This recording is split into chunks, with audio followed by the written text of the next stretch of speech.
CCI పునరుద్ధరించాలంటూ ఒకవైపు relay దీక్షలు కొనసాగుతుంటే మరోవైపు ఫ్యాక్టరీ సామగ్రిని తుక్కు కింద అమ్మేందుకు కార్యాచరణ సాగుతుంది. 2022లోనే యాజమాన్యం టెండర్లు ఆహ్వానించగా అప్పట్లో ఆందోళనలు జరపడంతో ఆ ప్రక్రియకు బ్రేక్ పడింది. తాజాగా మరోసారి తుక్కు కింద అమ్మాలని నిర్ణయించడంతో సాధన కమిటీ ఉద్యమ బాట పట్టింది. సీసీఐ పునరుద్ధరణపై ఎన్నికల సమయంలో బీజేపీ లీడర్లు హామీలు ఇస్తున్నారే తప్ప ఆచరణలో పెట్టడం లేదని, ఫ్యాక్టరీల పునరుద్ధరణలో స్థానిక ఎంపీ ఎమ్మెల్యేలు వైఫల్యం చెందారంటూ ధ్వజమెత్తిపోతున్నారు. ఈ పార్లమెంట్ సమావేశంలో కేంద్రంపై ఒత్తిడి పెంచి సీసీఐ పునరుద్ధరణ కోసం తమ వాణిని వినిపించాలంటున్నారు.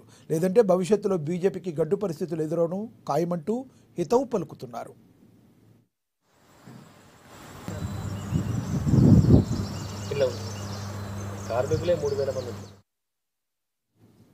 అప్పట్లో 1500 మందికి ప్రత్యక్షంగా మరో 4000 మందికి పరోక్షంగా ఉపాధి కల్పించిన సీసీఐ పరిశ్రమ పునఃప్రారంభంపై నీలి నీడలు కమ్ముకున్నాయి.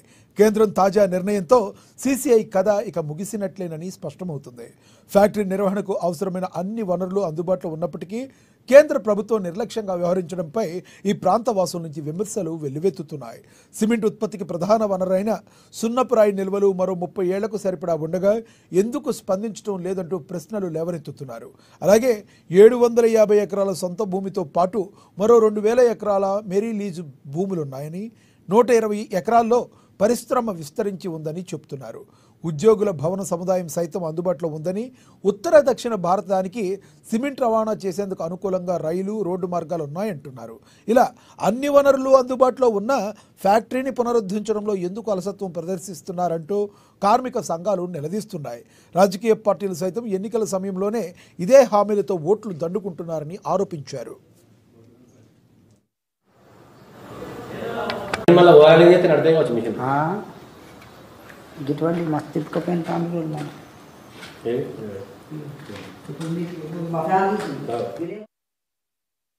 ఆదిలాబాద్ ఎంపీ ఎమ్మెల్యే ఇద్దరు బీజేపీ నుంచే గెలవడంతో పరిశ్రమ పునరుద్ధీకరణపై కార్మిక వర్గంలో ఆశలు చిగురించాయి. అయితే కేంద్రం ఆ దిశగా ఎలాంటి చొరవ చూపడం లేదు. ఏళ్లుగా ఫ్యాక్టరీ మూతపడి ఉండడం, నిర్వహణ లేకపోవడంతో యంత్రాలన్నీ తుప్పుబట్టాయి. నివాస భవన సముదాయాలు సైతం శిథిలావస్థకు చేరాయి. లారీలు, టిప్పర్లు వంటి వాహనాలు పనికి రాకుండా పోయాయి. ఈ క్రమంలో 71 యంత్రాలు, ఇతర భవనాలు సామగ్రిని అమ్మేందుకు కోసం 43.30 కోట్లతో టెండర్లు ఆహ్వానించారు. ఇందులో పాల్గొనే కాంట్రాక్టర్లు 1.92 కోట్లను ఈఎండీగా చెల్లించాలంటూ నిర్ణయించారు.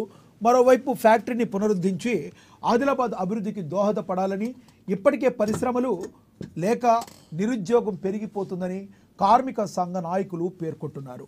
అసలే వెనుకబడిన ఆదిలాబాద్ జిల్లాలో కొత్త పరిశ్రమలు ఏర్పాటు చేయగా మళ్లీ ఉన్న పరిశ్రమలను కూడా మూసివేసి మరింత వెనక్కి నెట్టే ప్రయత్నం చేయడం తగదంటూ హితవు పలుకుతున్నారు. ఈ చర్యను ముక్త కంఠంతో ఖండిస్తున్నామంటున్నారు.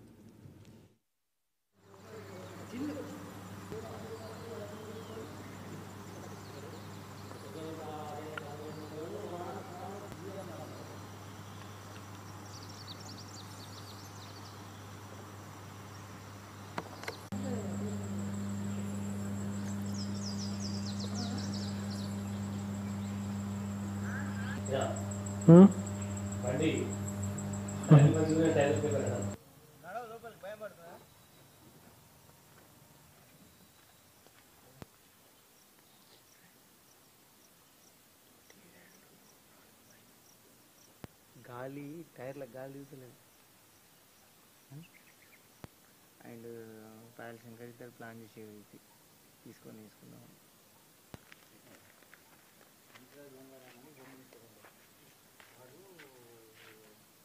Adilabad cement corporation of India CCI పరిశ్రమను పునర్ప్రారంభించాలని చెప్పి సీసీఐ సాధన కమిటీ ఏర్పాటు చేసుకోవడం జరిగింది. గత 3 సంవత్సరాల నుంచి ఈ సీసీఐ సాధన కమిటీ పోరాటం చేస్తుంది. సీసీఐని పునర్ప్రారంభం చేయాలి అని చెప్పి, ఒక పక్క సీసీఐని పునర్ప్రారంభించాలని చెప్పి గత 3 సంవత్సరాల నుంచి ఆదిలాబాద్ పట్టణ బంద్ను చేశాము, జాతీయ రహదారి దిగ్బంధనం చేశాం, కళాకారులతో ధూమ్ధామ్ కార్యక్రమాన్ని నిర్వహించాము, బైక్ ర్యాలీలు నిర్వహించాము, 34 రోజుల పాటు రిలే నిరాహార దీక్షలు చేశాము.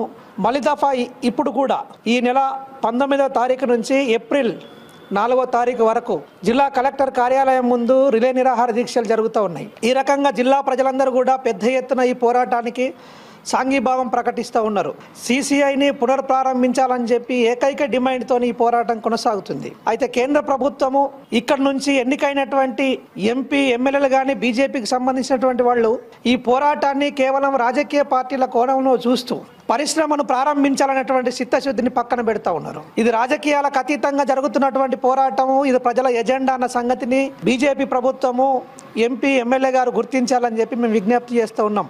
సిసిఐని తుక్కు కింద అమ్మేయడం కోసం ఈ టెండర్ కాల్ ఫర్ చేశారు. ఈ టెండర్ కాల్ ఫర్ చేయడాన్ని కూడా మేము నిరసిస్తూ ఉన్నాము. గతంలో కూడా ఈ రకంగానే తుక్కు కింద అమ్మేస్తామంటే పోరాటం కొనసాగిస్తే వెనక్కి తగ్గారు. మళ్ళీ ఇప్పుడు కూడా వెనక్కి తగ్గుతూ ఉన్నారు. 7వ తారీఖు నాడే ఆ టెండర్లను ఓపెన్ చేయాల్సింది అని రద్దు చేసుకున్నారు. కానీ ఈ టెండర్ల పేరుతోని సామాగ్రిని మొత్తం తుక్కు కింద అమ్మేయడం కోసం మాత్రం కేంద్ర ప్రభుత్వం ఎప్పటికప్పుడు ప్రయత్నాలు చేస్తూనే ఉన్నది. ఇది ప్రజల్ని అవమానించడము, పోరాటాలని అవమానించడం తప్ప ఇంకోటి కాదు అని చెప్పి మేము భావిస్తూ ఉన్నాము. ఆదిలాబాద్లో మూతపడ్డటువంటి సిసిఐ సిమెంట్ ఫ్యాక్టరీని రీఓపెన్ చేయాలని చెప్పేసి కేంద్ర ప్రభుత్వంకి డిమాండ్ చేస్తూ ఉన్నారు ఆదిలాబాద్ జిల్లా ప్రజలు. ఇవాళ ఆదిలాబాద్ జిల్లా వెనుకబడ్డ జిల్లా.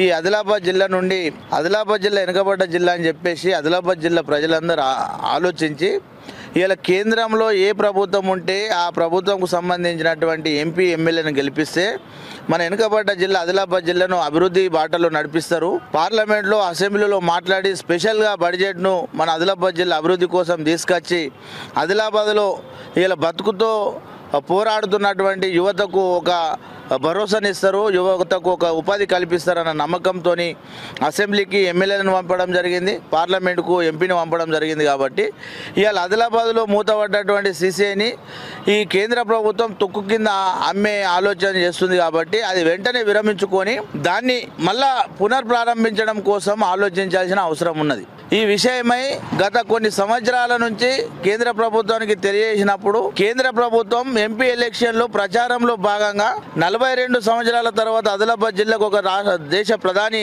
రావడం జరిగింది. దేశ ప్రధాని రాకంటే ముందు ఎంపీ కోసం నిలబడ్డటువంటి ఎంపీ అభ్యర్థులు కూడా ఆదిలాబాద్లో మూతపడ్డ సిసిఐని రీఓపెన్ చేస్తామని చెప్పడం జరిగింది.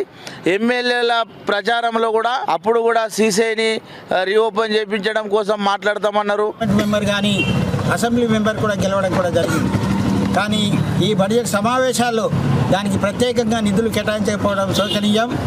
ఎంపీ గారు వెంటనే స్పందించి ఈ పార్లమెంటు సమావేశాలలో సిసిఐకి నిధులు తీసుకురావాలని చెప్పి మేము కోరడం అనేటువంటి జరుగుతుంది. ఏదైతే ఉన్నదో బాధ్యతారహితమైనటువంటి విషయాల్ని బాధ్యతాయుతంగా మాట్లాడాలి. పార్టీలు ఏమైనా కానీ జిల్లా అభివృద్ధి కొరకు ఏదైతే ప్రజలు ఓట్లేసిండ్రో ఖచ్చితంగా గెలిపించిండ్రో ఖచ్చితంగా ప్రజల కొరకన్నా మీరు పనిచేయాలని చెప్పి చెప్తున్నాము. అనేక లీడర్స్ తన యొక్క నియోజకవర్గాల్ని అభివృద్ధి చేసినటువంటి సంఘటనలు ఉన్నాయి. కానీ మన ఆదిలాబాద్కు దరిద్రం ఏమున్నదంటే వాస్తవంగా గెలిచిన తర్వాత అభివృద్ధి చేసేదానికి ఎవరు కూడా ముందడుగు వేసే పరిస్థితి లేదు. ఏరు దాటిదాకా ఏరు మల్లన్న, ఏరు దాటినాక బోడమల్లన్న అనేటువంటి చందంగా ఈరోజు వివరిస్తున్నారు. ఈ పార్లమెంటు సమావేశంలో గెలిచినటువంటి బీజేపీ ఎంపీ నగేష్ గారు ఖచ్చితంగా నిధులు తీసుకురావాలని చెప్పి మేము కోరుతున్నాము. లేని ఏడాది ఈ పోరాటం కొనసాగుతుంది. పార్లమెంటు వరకు కూడా ఈ పోరాటాన్ని తీసుకుపోవడానికి అఖిలపక్షం కానీ సిసిఐ సాధన కమిటీ కానీ ఖచ్చితంగా కృషి చేస్తాం. సాధించే వరకు పోరాటం చేస్తామని చెప్పి తెలియజేస్తాం.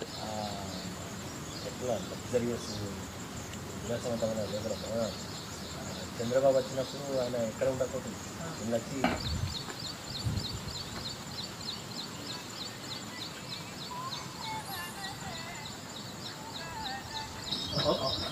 ఓకే సార్ షూటింగ్ అయిపోయింది మాది.